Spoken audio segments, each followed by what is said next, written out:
Assalamualaikum warahmatullahi wabarakatuh. Di sini saya akan mempresentasikan metode Scrum.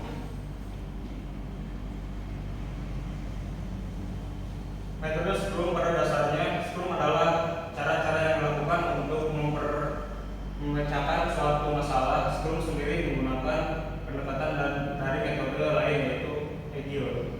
Agile mengacu pada metode yang ditetapkan dan praktik berdasarkan nilai dan prinsip yang ditetapkan dalam Agile Manifesto. Hal itu mencakup hal-hal seperti kolaborasi, pengorganisasian yang dilakukan sendiri oleh tim anggota dan tim lintas fungsi.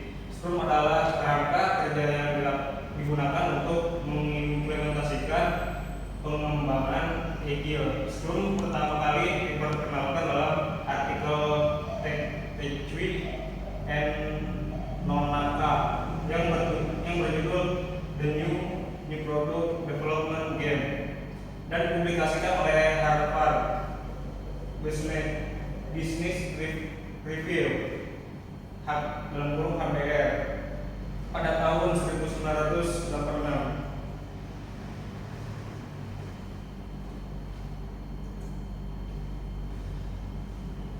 Cara kerja Scrum, tahapan-tahapan untuk melaksanakan metode Scrum di tiap proyek yang dijalankan, diantaranya yaitu menentukan waktu dalam mengerjakan suatu proyek. Tentu kamu membutuhkan tim. Tahapan awal dalam memperkarai penerapan metode Scrum adalah dengan menentukan anggota tim. Biasanya anggota tim tidak lebih dari 5-10 orang. Usahakan jumlah anggota selektif, seefektif dan seefisien mungkin. 2. Menentukan waktu pengerjaan. Selanjutnya adalah manajemen proyek. Ada yang dikenal dengan sprint. Sprint sendiri merupakan rangkaian pekerjaan yang dilakukan untuk menyelesaikan suatu masalah, khususnya penciptaan produk baru. Setelah menemukan tim, langkah menjalankan metode Scrum selanjutnya adalah menentukan waktu pengejaran atau sprint. Biasanya sprint berlangsung 7 hingga 30 hari.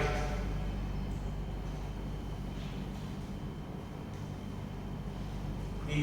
Menentukan peran dalam waktu anggaran dapat bekerja maksimal.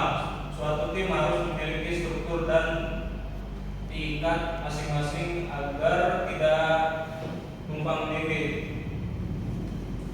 Dalam proyek manajemen biasanya terdapat peran penting yang dimiliki oleh anggota tim.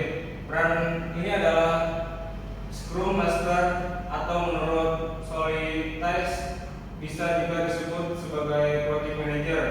Seorang Master Scrum memastikan proyek berjalan lancar dan sesuai. Peran selanjutnya dalam menjalankan metode Scrum adalah Product Owner. Ia bertanggung jawab memastikan produk yang dihasilkan sesuai dengan kualitas yang diinginkan. 4. Mengumpulkan berbagai permasalahan. Langkah berikutnya adalah mengumpulkan berbagai hal yang didapat di lapangan dalam manajemen proyek. Hal ini disebut sebagai backlog.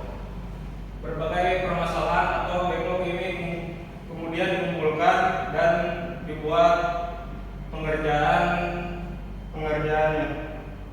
5. Memulai sprint. Setelah semua langkah dijalankan, maka kamu bisa langsung memulai sprint tersebut. Dalam melaksanakan sprint bisa saja ditemukan permasalahan atau backlog lain.